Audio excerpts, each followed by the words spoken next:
नमस्कार दोस्तों, अपनी एकेडमी में आपका स्वागत है। आज के इस वीडियो में हम डीएलएड प्रथम सेमेस्टर के प्रथम प्रश्न पत्र हिंदी के मॉडल पेपर को सॉल्व करने जा रहे हैं। यदि आप प्रथम सेमेस्टर की परीक्षा की तैयारी कर रहे हैं तो यह वीडियो आपके लिए महत्वपूर्ण हो सकता है। मैं बता दूं, अगर आप चैनल में नए हैं तो चैनल को सब्सक्राइब करते हुए बेल आइकन प्रेस करना ना भूलें। तो चलिए दोस्तों, शुरू करते हैं। तो हम लोग सबसे पहले वस्तुनिष्ठ प्रश्न सॉल्व करने जा रहे हैं।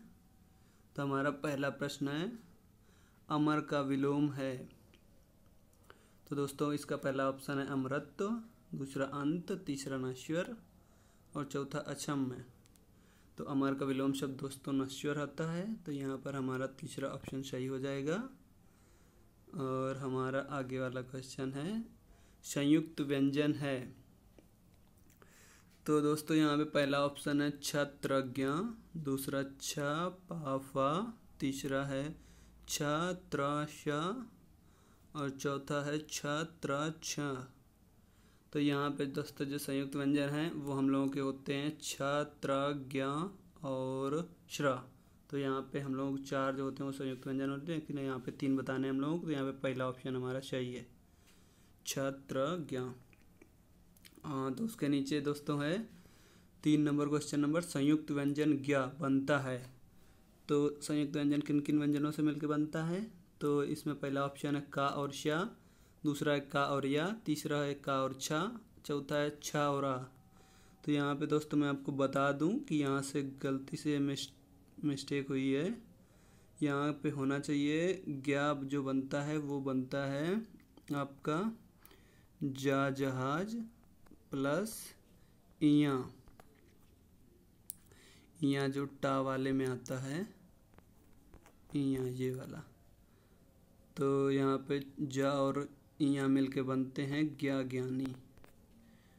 तो चलिए हम लोग आगे बढ़ते हैं दोस्तों। तो हम लोग चलते हैं चौथे नंबर प्रश्न की तरफ। तो चौथा प्रश्न है, ता रा से के मिलने से बनता है। तो ता और रा के मिलने से त्रा बनता है। तो हमारे यहाँ पे दूसरा ऑप्शन सही हो जाएगा। और यहाँ पे हम लोग आगे क्वेश्चन में बढ़ते हैं, प्रश्न नंबर 5 में। तो यहाँ पे हमारा 5 नंबर, चंद्रमा फंदा अंत में है। तो हम लोग यहाँ पे बताना है क्या है, अनुस्वार, अनुनासिक है, स्वर है, व्यंजन है।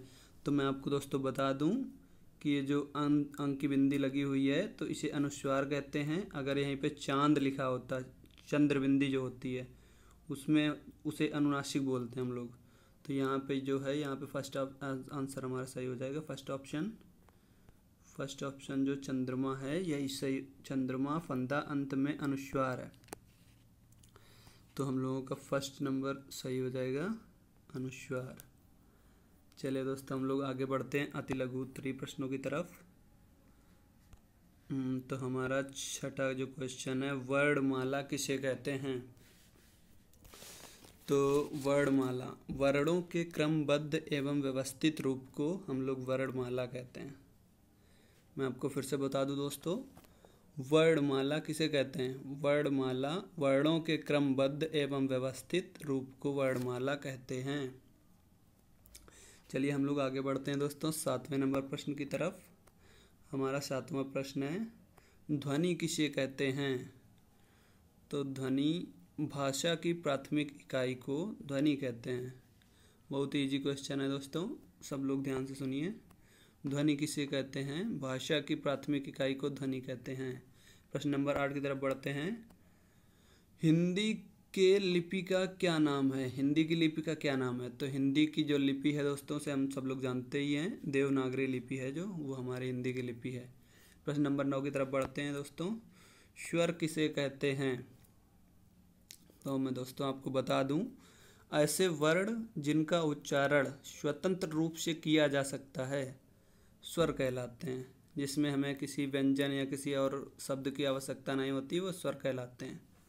एक बार फिर से मैं रिपीट कर दूं, ऐसे वर्ण जिनका उच्चारण स्वतंत्र रूप से किया जा सकता है स्वर कहलाते हैं। हम लोग आगे बढ़ेंगे 10 नंबर क्वेश्चन की तरफ। व्यंजन किसे कहते हैं? व्यंजन ऐसे वर्ण जो जिनका उच्चारण स्वतंत्र रूप से ना किया जा सके। मैं फिर से बता दूं दोस्तों, व्यंजन ऐसे वर्ण जिनका उच्चारण स्वतंत्र रूप से ना किया जा सके व्यंजन कहलाते हैं, अर्थात जिनके उच्चारण के लिए हमें स्वरों की आवश्यकता होती है वो व्यंजन होते हैं। फिर से रिपीट कर दूं दोस्तों, वे वर्ण जिनका उच्चारण स्वतंत्र रूप से न किया जा सके व्यंजन कहलाते हैं। चलिए आगे बढ़ते हैं 11 नंबर प्रश्न की तरफ। संयुक्त व्यंजन छा किन किन वर्णों के योग से बनता है? संयुक्त व्यंजन छा किन किन वर्णों के योग से बनता है? तो यहाँ पे मैं आपको बता दूं दोस्तों, का और का प्लस खटकोड़ वाला शा, इससे मिलके हम लोगों का बनता है छा। तो ये दोस्तों हो गया छा। आगे हम लोग बढ़ते हैं लघु उत्तरीय प्रश्नों की तरफ। तो हमारा प्रश्न नंबर 12 है, मातृभाषा किसे कहते हैं? मातृभाषा दोस्तों मैं बता दूं, मातृभाषा वह भाषा जो हमें जन्म के बाद अपने माता पिता से सीखने को मिलती है उसे हम लोग मातृभाषा कहते हैं। दोस्तों मैं फिर से एक बार रिपीट कर दूं, मातृभाषा वह भाषा जो हमें जन्म के बाद अपने माता पिता से सीखने को मिलती है उसे हम लोग मातृभाषा कहते हैं। जैसे इसे समझाने के लिए मैं आपको एग्जांपल देता हूँ। कोई बच्चा अगर बंगाली फैमिली में जन्म ले रहा है तो वो बंगाली अपने माता पिता से सीखता है तो उसे उसकी मातृभाषा बंगाली हो जाएगी। जैसे हम लोग हैं हिंदी, हम लोग मातृभाषा के रूप में मिली हुई, क्योंकि हम लोगों के माता पिता की भाषा हिंदी ही थी मातृभाषा, तो हम लोगों की मातृभाषा हिंदी हो जाती है। फिर से बता दूं मातृभाषा किसे कहते हैं? वह भाषा जो हमें जन्म के बाद अपने माता पिता से सीखने को मिलती है उसे हम लोग मातृभाषा कहते हैं। आगे बढ़ेंगे प्रश्न नंबर 13 की तरफ। भाषाई कौशल क्या हैं? सही क्रम बताइए। तो भाषाई कौशल बहुत ही इजी है, मैं आपको ट्रिक बता देता हूँ। भाषाई कौशल जो होती है उसकी ट्रिक है सुपोबली।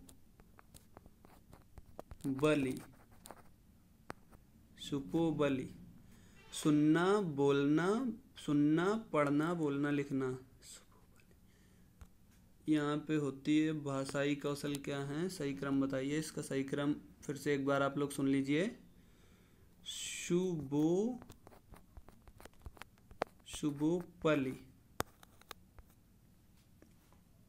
सुबोपली, सुनना पढ़ना बोलना लिखना। एक मिनट दोस्तों,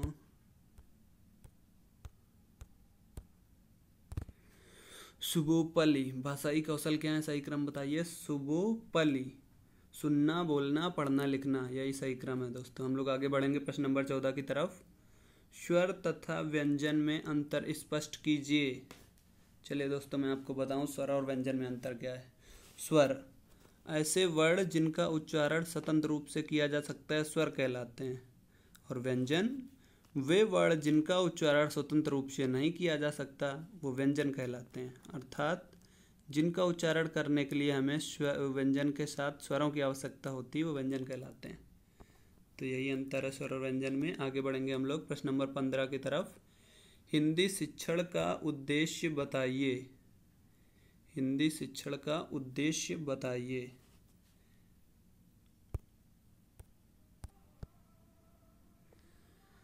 हिंदी शिक्षण का प्राथमिक स्तर पर स्वतंत्र रूप से पढ़ने और अपनी बातों को भाषा में लिख पाने की क्षमता विकसित हो जानी चाहिए।